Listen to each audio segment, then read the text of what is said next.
Hello साथियों, मैं सत्येंद्र सिंह एक बार फिर से स्वागत करता हूं आपका अपना यूट्यूब चैनल जेआरएस एकेडमी पर।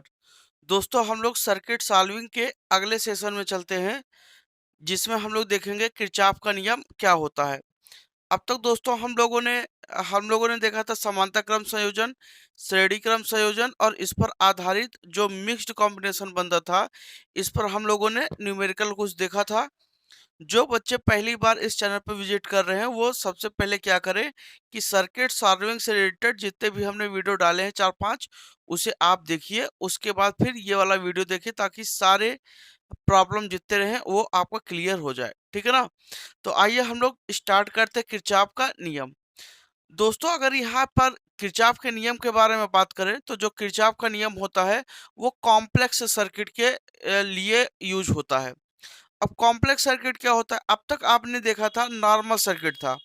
आप ऐसे सर्किट को हमेशा सॉल्व करते थे जिसमें आप अगर देखें तो पोटेंशियल या रेजिस्टेंस वगैरह, तो रेजिस्टेंस को अगर आप देखते थे तो आपको पता चलता था कि इस रेजिस्टेंस का कॉम्बिनेशन आपसे बन जाएगा, चाहे श्रेणी क्रम में बन जाएगा, चाहे आपका समांतर क्रम में बन जाएगा। दो के दोनों कॉम्बिनेशन आपके बन जाते थे और वहां से हम लोग करंट को फाइंड कर लेते थे या पोटेंशियल को हम लोग फाइंड कर लेते थे या इक्विवेलेंट रेजिस्टेंस को हम लोग फाइंड करते थे।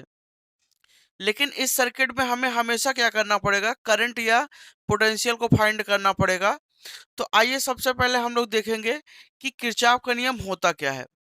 दोस्तों, किरचॉफ का नियम अगर देखा जाए तो किरचॉफ का नियम दो होता है, एक प्रथम नियम होता है और एक द्वितीय नियम होता है। किरचॉफ का नियम सीखने से पहले हम लोग यहाँ पे दो टर्म की जरूर बात करेंगे। वो दो टर्म आपका होता है, एक होता है जंक्शन, ठीक है। तो सबसे पहले हम लोग देखेंगे जंक्शन होता क्या है। अगर हम जंक्शन की बात करें, जंक्शन को संधि कहते हैं। क्या कहेंगे? संधि। तो अगर जंक्शन की बात करें, जंक्शन होता क्या है, तो यहां पर हम कह सकते हैं कि किसी परिपथ में वह बिंदु जिस पर तीन अथवा अधिक चालक आकर मिलते हैं, उस बिंदु को हम लोग क्या कहेंगे? जंक्शन। तो जंक्शन की बात करें तो हम लिख सकते हैं किसी परिपथ में उपस्थित वह बिंदु वह बिंदु जिस पर तीन या अधिक चालक, तीन या तीन से अधिक चालक आकर मिलते हैं,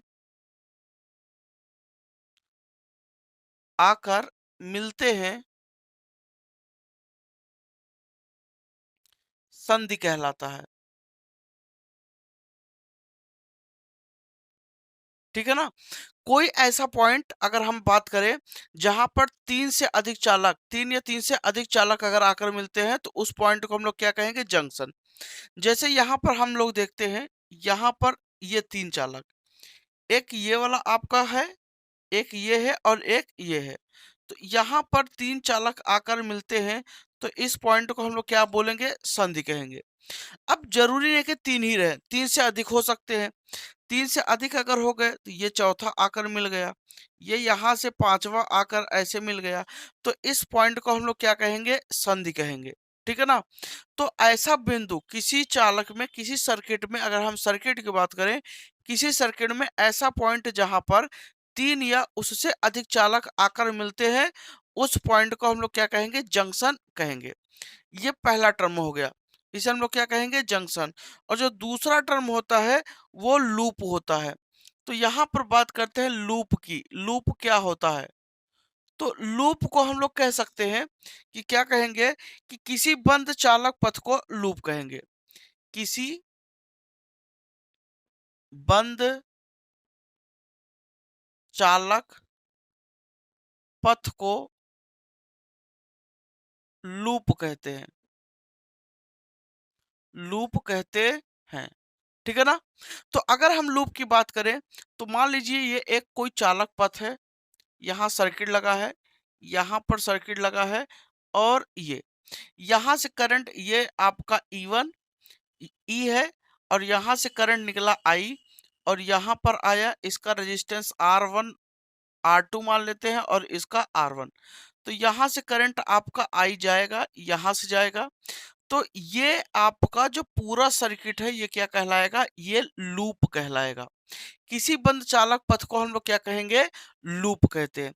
इसका मतलब कि लूप ऐसा एक क्या कहते हैं सर्कल होता है, एलिमेंट का एक ऐसा सर्कल होता है, हम जहां से स्टार्ट करते हैं वहीं पर आकर रुकते हैं।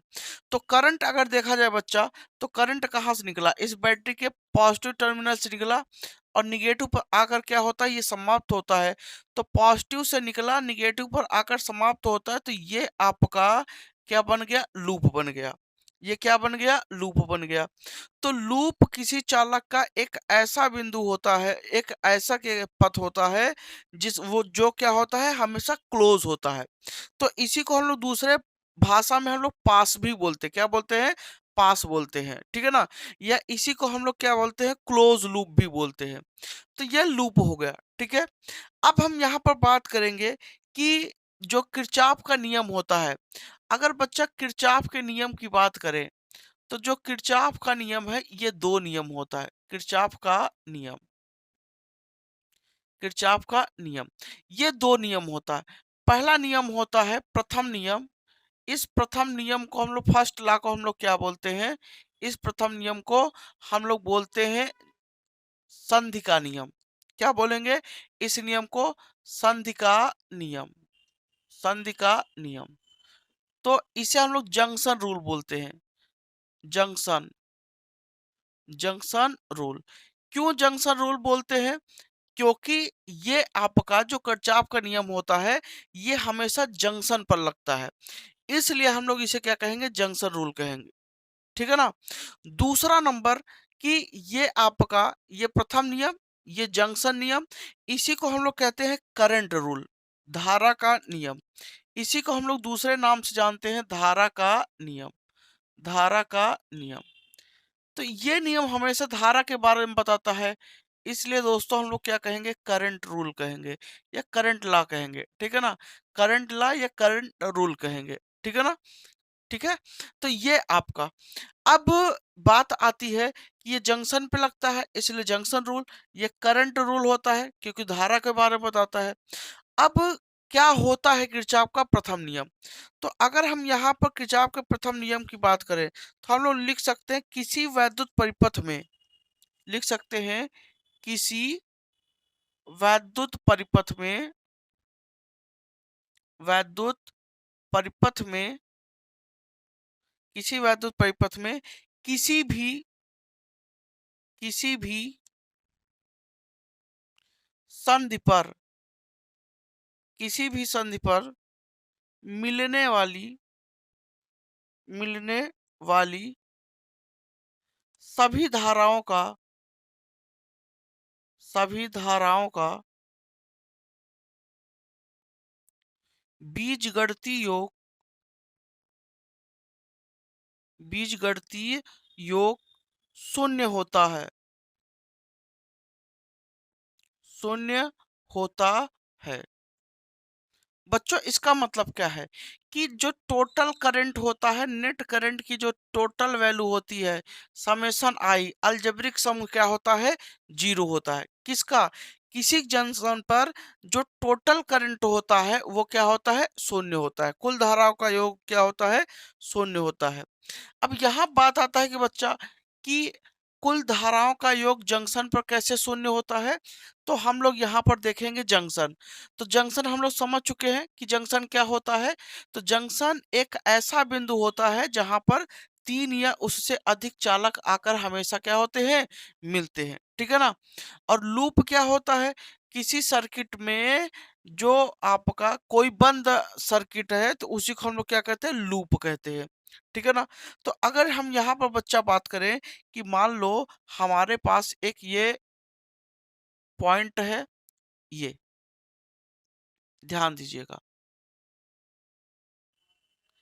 ये पॉइंट है, यहाँ पर ये करंट आया है कितना?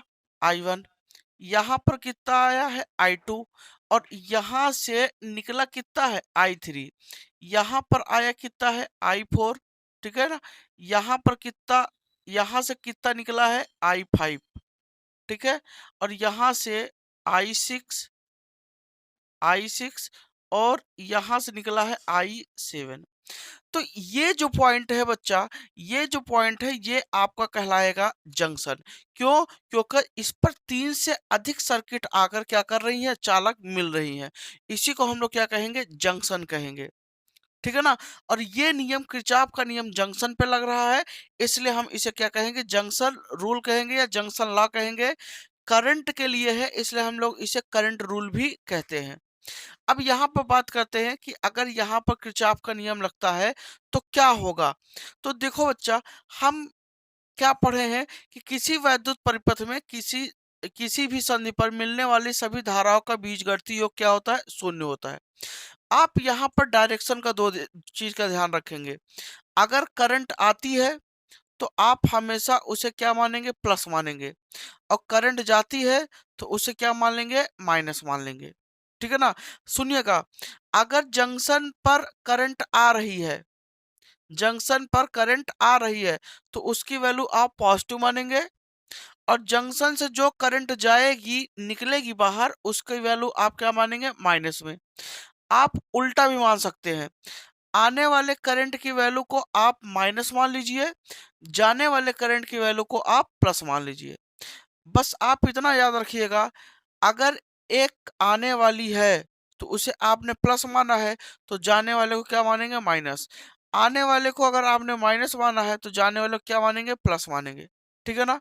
तो अगर करंट आ रही है तो आप क्या करेंगे, मेरे अकॉर्डिंग अगर आप बात करेंगे, हमारे हिसाब से अगर आप चले, तो जो करंट आपका यहाँ पर आ रहा है उसे प्लस लेंगे, और जो करंट निकल रहा है उसे क्या करेंगे, माइनस करेंगे। और इनका जो बीजगणितीय योग है वो क्या हो जाएगा, हमेशा जीरो। तो बच्चा, अगर हम यहाँ से इनका बीजगणितीय योग की बात करें, तो जैसा करंट आया है तो I1 प्लस I2, देखिए ये भी जंक्शन पे आया है, I2। जंक्शन से करंट I3 गया है, बाहर निकला है, इसलिए हम लोग इसका जो चिन्ह लेंगे वो क्या लेंगे, माइनस ले लेंगे। ठीक है ना। अब देखिए I4, ये जंक्शन पर आया है तो क्या लेंगे, प्लस I4। अब यहाँ पर I5 देखिए यहाँ बाहर निकला है तो प्लस क्या करेंगे, माइनस I5। फिर यहाँ पर देखिए ये आया है तो हम लोग क्या करेंगे, यहाँ पर I6 ले लेंगे। अब ये निकला है बाहर I7 तो क्या करेंगे, माइनस I7 ले लेंगे। और जंक्शन पर कुल धारा का जो योग होगा बच्चा वो क्या हो जाएगा, जीरो हो गया। तो अगर यहां से देखें तो I1 plus I2 minus I3 plus I4 minus plus minus क्या होगा, minus minus I5 plus I6 और माइनस I7 इक्वल टू कितना, जीरो। अगर हम यहां से I1 प्लस I2 और यहाँ पर प्लस I4 प्लस I6, अब यहाँ पर जो करंट माइनस में है उसको पक्षांतर कर दीजिए, तो I3 को उधर ले जाएंगे, क्या हो जाएगा, प्लस I3। इसको उधर ले जाएंगे तो प्लस I5, इसको उधर ले जाएंगे प्लस I7। तो ये आपका वैल्यू ऐसे भी मिल गया। ठीक है ना। आप इसको ऐसे भी लिख सकते हैं, आप इसको ऐसे भी लिख सकते हैं, क्योंकि सभी धाराओं का जो योग है बच्चा वो कितना है, जीरो के बराबर है। तो आप चाहे तो ऐसे लिखिए, चाहे तो ऐसे लिखिए। अब यहाँ पर एक सुविधा के आधार पर अगर आप देखें, अगर आप समझ पा रहे हो, तो यहाँ पर एक चीज देखिए, I1 plus I2 plus I4 plus I6, ये ऐसे करंट है, I1 I2 I4 I6, I1 I2 I4 और I6, जो जंक्शन पर करंट आ रहा है।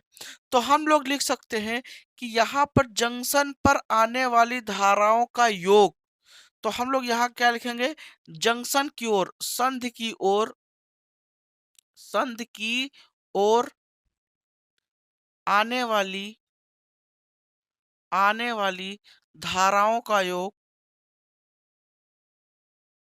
धाराओं का योग बराबर, ये जंक्शन से देखिए बाहर जा रहा है, I3 बाहर जा रहा है, I5 बाहर जा रहा है और I7 बाहर जा रहा है। तो जंक्शन से बाहर जाने वाली धाराओं का योग, तो संधि से बाहर जाने वाली धाराओं का योग,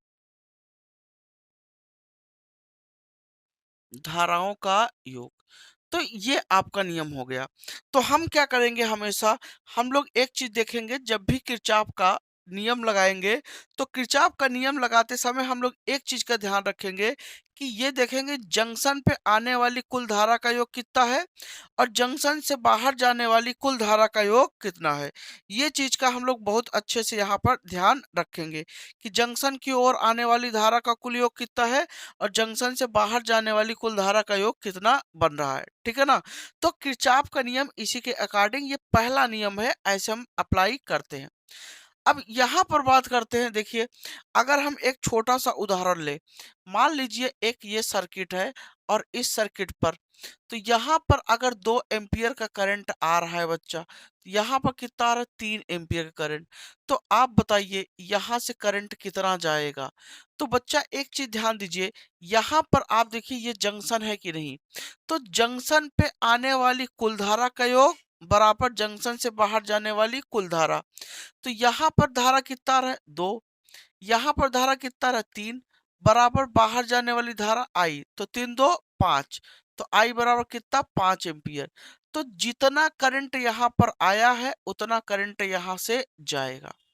तो ये क्या हो गया दोस्तों, किरचॉफ का प्रथम नियम। ठीक है ना। ये क्या हो गया, किरचॉफ का प्रथम नियम। तो जितना करंट सर्किट से आया है, जंक्शन पर आया है, उतना ही करंट जंक्शन से बाहर जाएगा। ठीक है ना। यहाँ पर और हम लोग कुछ उदाहरण देखते हैं। ठीक है ना। यहाँ पर और कुछ हम लोग उदाहरण देखते हैं। जैसे मान लेते हैं,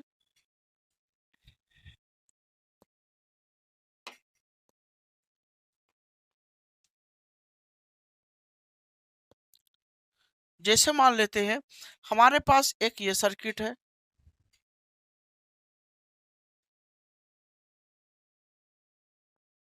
ये यहाँ पर 2 एम्पियर आया है, यहाँ पर 8 एम्पियर आया है। ठीक है ना। और यहाँ से 4 एम्पियर गया है। ठीक है ना। और यहाँ पर 2 एम्पियर आया है, तो यहाँ पर करंट का मान पूछा है। ध्यान दीजिएगा, ये आपका है। तो यहाँ पर पहला नंबर देखिए, जंक्शन कितनी जगह है।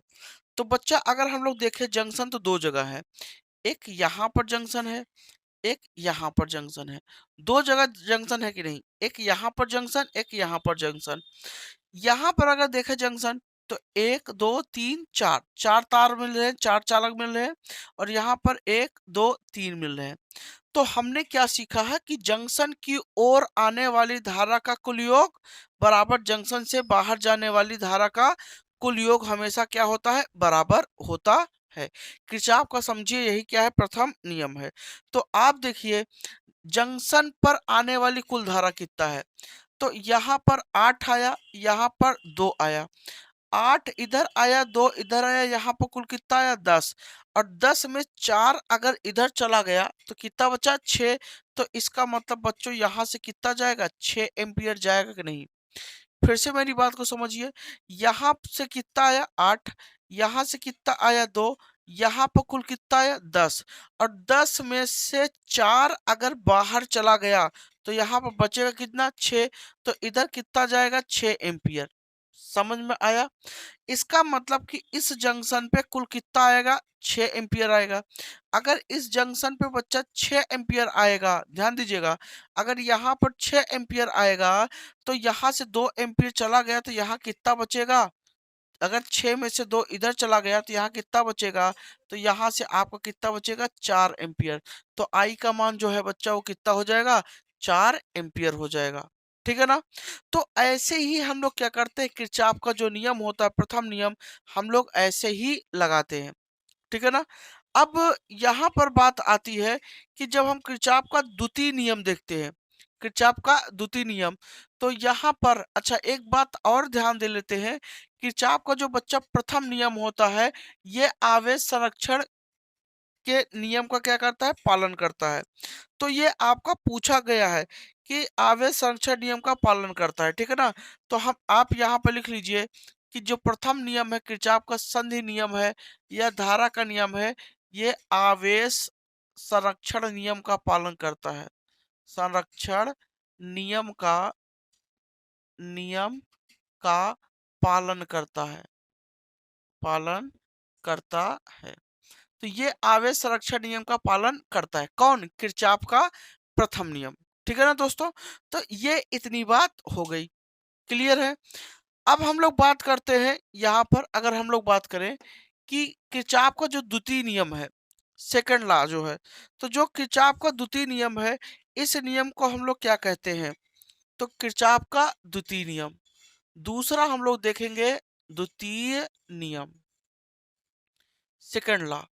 और इस नियम को हम लोग क्या कहते हैं? किरचॉफ के द्वितीय नियम को हम लोग लूप का नियम कहते हैं। किसका नियम? लूप का नियम। लूप का नियम। हम लोग इसे लूप्स लॉ कहते हैं। Loops law. ठीक है ना? या लूप्स रूल कहते हैं। ठीक है ना? द्वितीय नियम। इसी नियम को हम लोग वोल्टेज का नियम कहते हैं। वोल्टेज का नियम। ठीक है ना? Voltage law. Voltage law. ठीक है ना? क्यों? क्योंकि हम इस नियम के आधार पर हम लोग क्या करेंगे कि कहते हैं वोल्टेज को फाइंड करेंगे, और इस नियम पर हम लोग किसको फाइंड करेंगे? करंट को। इसीलिए फर्स्ट नियम को शॉर्ट में केसीएल बोलते हैं, किरचॉफ करंट लॉ। और इस नियम को केवीएल कहते हैं, किरचॉफ वोल्टेज लॉ। ठीक है ना?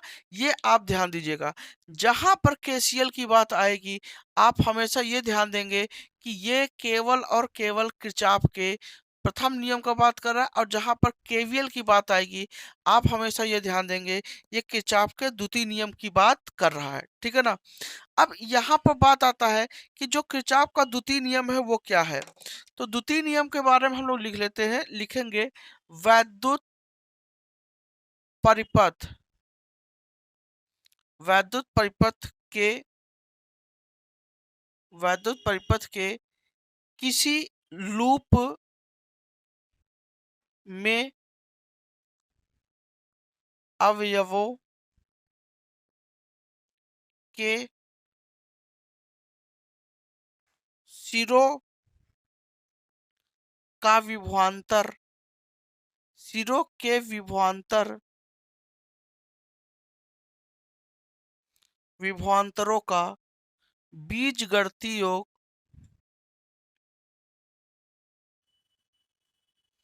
बीजगणितीय योग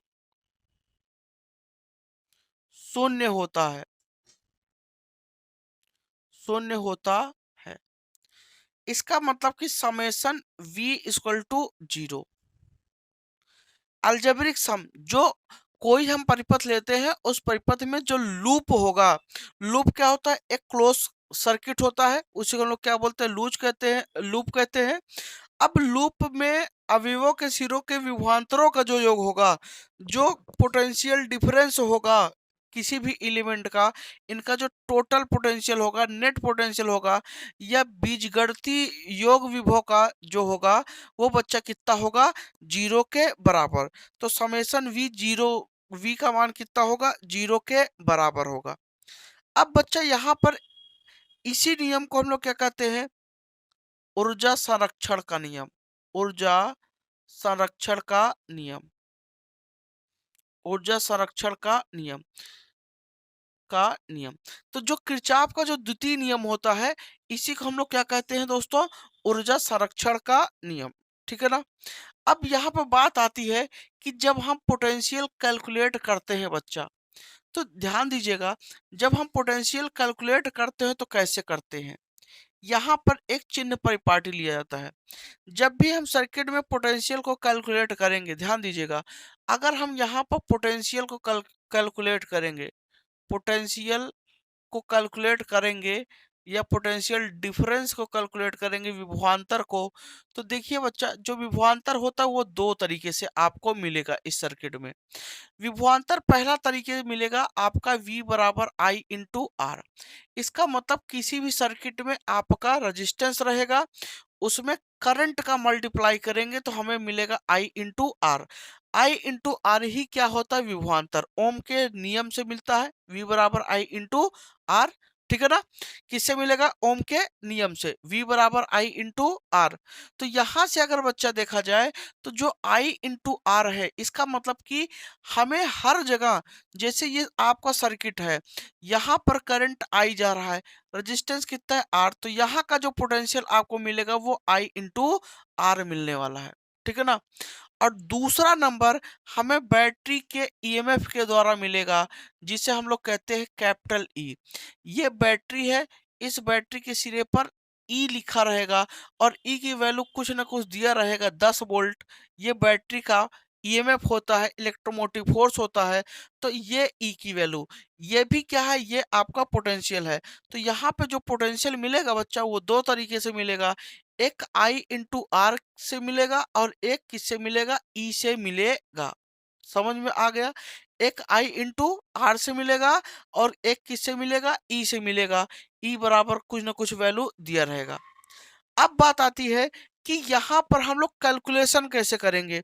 जब भी हम लोग कैलकुलेशन करते हैं तो याद रखिएगा, यहाँ पर जो चिन्ह परिपाटी लेते हैं, चिन्ह परिपाटी, साइन कन्वेक्शन लेते हैं, वो कैसे लेते हैं? चिन्ह परिपाटी।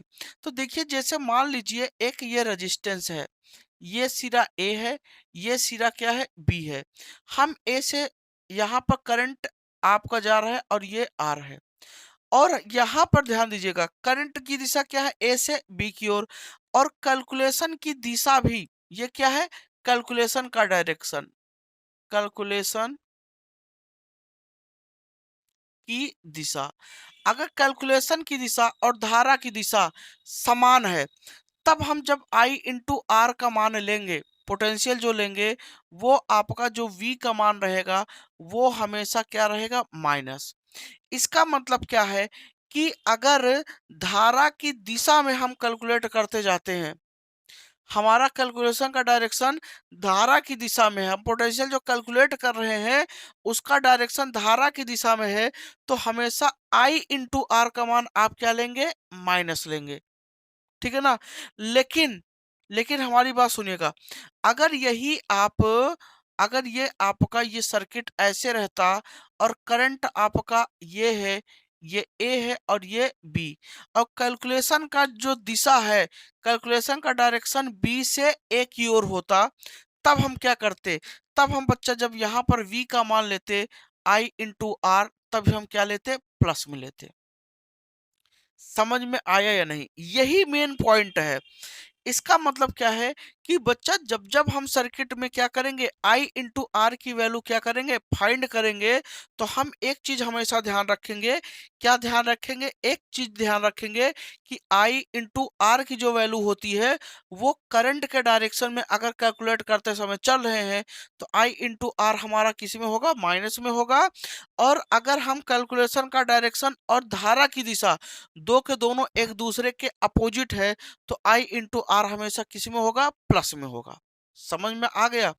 फिर से मेरी बात को सुनिएगा, कैलकुलेशन का डायरेक्शन और करंट का डायरेक्शन सेम है, तो माइनस लेंगे I इंटू आर का मान। कैलकुलेशन का डायरेक्शन और करंट का डायरेक्शन अपोजिट है, तो I इंटू आर का मान हम क्या लेंगे? प्लस लेंगे। कोई दिक्कत नहीं। ये पहला तरीका हो गया, ये पहला आपका हो गया। ठीक है ना? लेकिन हमने कहा कि सर्किट में हम दो तरीके से पोटेंशियल काउंट करते हैं। एक तो ये पहला तरीका I इंटू आर, दूसरा क्या हम लोग देखेंगे? बैटरी का। तो बैटरी का जब हम बच्चों देखते हैं, तो मान लीजिए ये हमारे पास बैटरी है, ये बैटरी है और इसका वोल्टेज कितना है? ई है। तो यहाँ से अगर आप कैलकुलेट करते जा रहे हैं, ये ए से कहाँ जा रहे हैं? बी की ओर। ए से कहाँ जा रहे हैं? बी की ओर। तो कैलकुलेशन का डायरेक्शन बच्चा अगर ए से बी है, कहाँ है? ए से बी। तो कैलकुलेशन करते समय ध्यान दीजिएगा, कैलकुलेशन करते समय हम जिस घुंडी से बाहर निकलेंगे, घुंडी का मतलब टर्मिनल, ठीक है ना? ये प्लस टर्मिनल, जो बड़ी वाली घुंडी होती है उसे प्लस पॉजिटिव टर्मिनल बोलते हैं बैटरी का, और जो ये है वो क्या है? Negative terminal. तो कैलकुलेशन करते समय हम जिस वाले घुंडी से बाहर निकलते हैं वही साइन लेते हैं। तो यहाँ से हम ऐसे कैलकुलेट करते हुए गए, तो हम किससे निकले बाहर? माइनस वाले से। इसका मतलब कि जब भी हम यहाँ ई की वैल्यू लेंगे तो क्या लेंगे? माइनस ई लेंगे। समझ में आया कि नहीं? क्या लेंगे? माइनस ई लेंगे, कोई दिक्कत नहीं ना। लेकिन अगर हम कैलकुलेट करते समय ध्यान दीजिएगा बच्चा, अगर हम कैलकुलेशन का डायरेक्शन अगर हम ऐसे आ रहे हैं, इधर से आ रहे हैं, ये आपका ई, तो अगर हम बच्चा इधर से आ रहे हैं कैलकुलेट करते हुए, तो आप देखिए हम इधर से आए और यहाँ पर निकले, तो हम किस घुंडी से या किस टर्मिनल से निकल रहे हैं? तो पॉजिटिव वाले से निकल रहे हैं। तो इसलिए जब यहाँ पर ई का मान लेंगे बच्चा, क्या लेंगे? प्लस में लेंगे।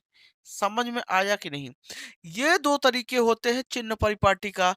फिर से समझिएगा, बैटरी के जिस टर्मिनल से हम बाहर निकलते हैं वही हम चिन्ह लेते हैं, सीधा साफ सी बात।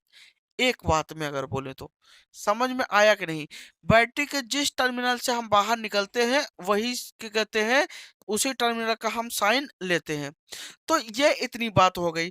अब हम यहाँ पर क्या करेंगे? एक लूप बनाएंगे।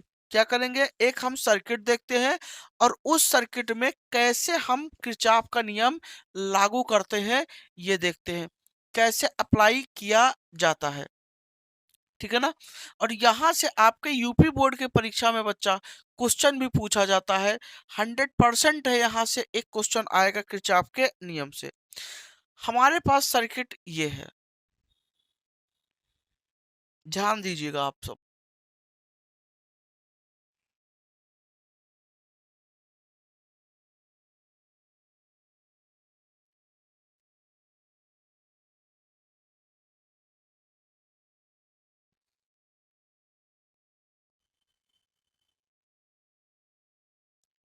ये सर्किट है, इसका मान R3, इसका मान R1, इसका मान R2 और यहाँ पर E2 बच्चा, और ये बच्चा कितना हो जाएगा? E1। इस बैटरी का ईएमएफ E1, इस बैटरी का ईएमएफ E2, यहाँ से R2, ये R3। अब यहाँ पर हमें क्या करना है? किरचॉफ का नियम लगाना है। पहला नंबर, सभी पॉइंट का आप नामकरण कर लीजिए, इसे A, B, C, D, E, F। ठीक है ना? ये हमने नामकरण कर लिया। आप जानते हैं जो करंट होता है वो हमेशा बैटरी के प्लस वाले सिरे से निकलता है और माइनस वाले सिरे पर जाकर प्रवेश करता है। पॉजिटिव टर्मिनल से निकलता है और निगेटिव टर्मिनल पर जाकर इंटर करता है। तो यहाँ से अगर E1 है तो यहाँ से करंट कितना निकलेगा? I1, और ये आपका चलेगा। ठीक है ना? बोलिए। सबसे पहले हमें इस सर्किट में ये देखना कि जंक्शन कहाँ है। तो जंक्शन आपका बच्चा आप जानते हो, जो जंक्शन होता है वो एक ऐसा बिंदु होता है जहां पर तीन या अधिक चालक आकर मिलते हैं। क्या इस सर्किट में आपको दो ऐसे बिंदु हैं सी और डी जो जंक्शन है कि नहीं? क्या यहाँ पर तीन चालक आकर मिल रहे हैं? क्या यहाँ पर तीन चालक आकर मिल रहे हैं? ये जंक्शन नहीं होगा, एफ जंक्शन नहीं हो सकता क्योंकि यहाँ पे दो चालक मिल रहे हैं। जंक्शन के लिए तीन या उससे अधिक चालक होने चाहिए, तब वो क्या कहलाएगा? जंक्शन कहलाएगा, वरना जंक्शन नहीं कहलाएगा। तो यहां से आप देखिए ये, तो ये जंक्शन हो गया। अब ध्यान दीजिएगा, एक जंक्शन से दूसरे जंक्शन के बीच जितना कुछ एलिमेंट आएगा वो ब्रांच कहलाएगा। क्या कहलाएगा बच्चा? ब्रांच कहलाएगा। ब्रांच, ब्रांच को हम लोग क्या बोलते हैं? शाखा बोलते हैं। क्या बोलेंगे? शाखा। हमने क्या कहा? एक जंक्शन से, तो एक जंक्शन सी, सी से कहा गया डी, तो ये क्या हो गया? एक ब्रांच। और एक जंक्शन सी, सी से हम आए यहां तक, तो ये दूसरा ब्रांच हो गया। और सी से हम इधर चले, एक जंक्शन तक आए, ये कौन सा ब्रांच हो गया? ये तीसरा ब्रांच हो गया। फिर से मेरी बात को सुनिएगा, एक दो जंक्शन के बीच जो कुछ भी होगा वो बच्चा क्या होगा? हमेशा शाखा, ब्रांच होगा। ठीक है ना? क्या होगा? ब्रांच होगा। तो ये ब्रांच हो गया। और एक मेरी बात याद रखिएगा कि किसी ब्रांच में कि, किसी ब्रांच में हर जगह जितना एलिमेंट है सब जगह बच्चा क्या होगा? करंट का जो मान होगा वो समान होगा। किसी एक ब्रांच में हर जगह करंट का जो मान होता है वो सेम होता है, इक्वल होता है। तो अगर यहाँ से I1 करंट निकला, तो इस ब्रांच में क्या यहाँ से लेकर ये पूरा ब्रांच है, तो इसमें भी करंट कितना होगा? I1। यहाँ पर भी करंट कितना होगा? I1। अब यहाँ ध्यान दीजिएगा, ये E2 है तो यहाँ से करंट कितना निकलेगा? I2 निकलेगा। और ये आपका ब्रांच है, इसका मतलब कि यहाँ पर हर जगह जो आपका करंट होगा वो आपका I2 होगा। तो यहाँ प्लस से निकला है तो माइनस में आएगा, तो यहाँ क्या हो जाएगा I2, ये माइनस में आकर प्रवेश करेगा, ठीक है ना, I2। अब ये संधि पर कितना आया, इधर से बच्चा कितना आया, I1 आया, यहां से कितना गया I2, तो क्या यहां से I1 प्लस I2 करंट जाएगा कि नहीं, यहां से आपका I1 प्लस I2 करंट निकलेगा कि नहीं, तो ये आपका हो गया। तो हम कह सकते हैं हमने यहां पर क्या लगा दिया, सबसे पहले KCL लगा दिया, क्या लगा दिया, KCL लगा दिया, किरचॉफ करंट रूल लगा दिया, पहला रूल लगा दिया हमने, क्या, किरचॉफ करंट रूल, ठीक है ना, KCL हमने लगा दिया, तो यहां पर आपका लग गया।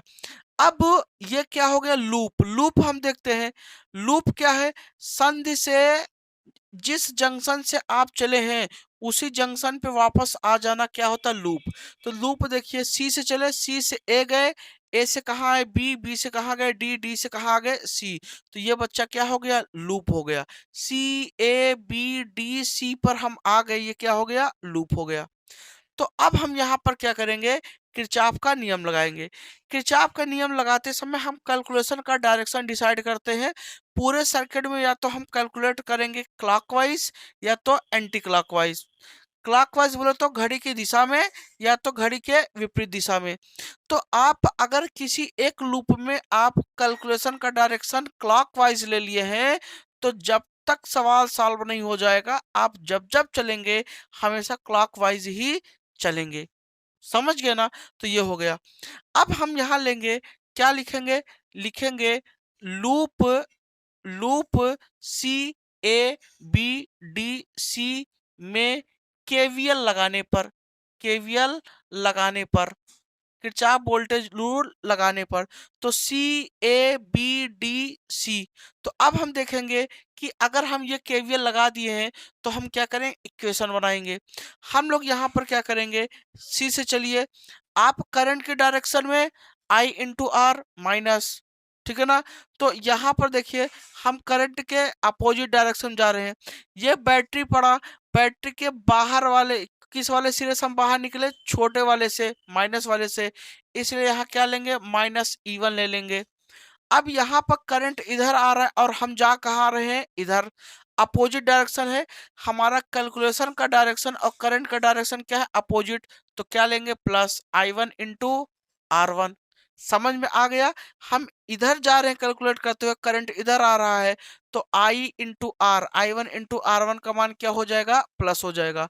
और फिर यहाँ पर आ गए और यहाँ से देखिए, अब हमारा यहाँ क्या है, यहाँ पर रेजिस्टेंस, तो यहाँ पर हम जिस डायरेक्शन में कैलकुलेशन करते जा रहे हैं उसके अपोजिट क्या जा रहा है, करंट। तो यहाँ पर धारा गुणते प्रतिरोध, तो धारा I1 प्लस I2 है और प्रतिरोध कितना है, R3, ये हो गया। अपोजिट है इसलिए प्लस लगाया है। और जैसे जंक्शन में पहुंच गए, जिस जंक्शन से शुरू किए थे उसी जंक्शन पहुंच जाएंगे, तुरंत टोटल वैल्यू क्या कर देंगे, 0। तो ये हमारा क्या हो गया, किरचॉफ का प्रथम सेकंड नियम लग गया। अब यहां से हम लोग क्या करेंगे, समीकरण बना सकते हैं, ठीक है ना। तो हम क्या कर सकते हैं, समीकरण बना सकते हैं, ठीक है। तो ये आपका हो गया, यहां से समीकरण 1 बना सकते हैं। अब यहां से हम लोग क्या करेंगे, यहां से हम लोग करेंगे कि लूप देखेंगे, लूप क्या, सी डी एफ ई सी में के वी एल लगाने पर, लगाने पर, तो अब आप लूप इसमें लीजिए, ठीक है ना, आप इसमें लूप लीजिए। अगर आप इस लूप को लेते हैं तो यहाँ पर देखिए कैलकुलेशन ऐसे करते चल रहे हैं, क्या कैलकुलेशन का डायरेक्शन और करंट का डायरेक्शन सेम है, जी हाँ बिल्कुल। तो हम लोग लेंगे -I1 प्लस I2 इंटू क्या हो जाएगा बच्चा, R3। अब यहाँ पर देखिए करंट और धारा कैलकुलेशन का डायरेक्शन सेम है, तो यहाँ क्या हो जाएगा, -I2 इंटू R2, ठीक है ना, माइनस में हो गया। अब यहाँ पर बैटरी के प्लस सिरे से बाहर निकल रहे हैं, तो प्लस क्या लेंगे, E2। और जैसे हम जंक्शन पे पहुंच गए तो टोटल वैल्यू कितनी हो गई, 0। और यहाँ से समीकरण बच्चा कितना बन गया, 2 बन गया, ठीक है ना। तो ये आपका है। अब यहाँ पर एक लूप और ले सकते हैं, क्या, C A B D F E C, तो आप इसको भी लूप ले सकते हैं। तो जैसे जरूरत पड़ेगी हम लोग वैसे लूप लेंगे। ठीक है ना बच्चों? तो उम्मीद करता हूँ ये आपका सेशन बहुत अच्छा समझ में आया होगा, आपको अच्छा लगा होगा। अगर आपको वीडियो पसंद आया तो आप इसे ज़रूर लाइक करें, दोस्तों में शेयर करें और अगर आप चैनल पे पहली बार विज़िट कर रहे हैं तो आप प्लीज़ चैनल को सब्सक्राइब करें और अपने दोस्तों में शेयर करें। थैंक यू दोस्तों।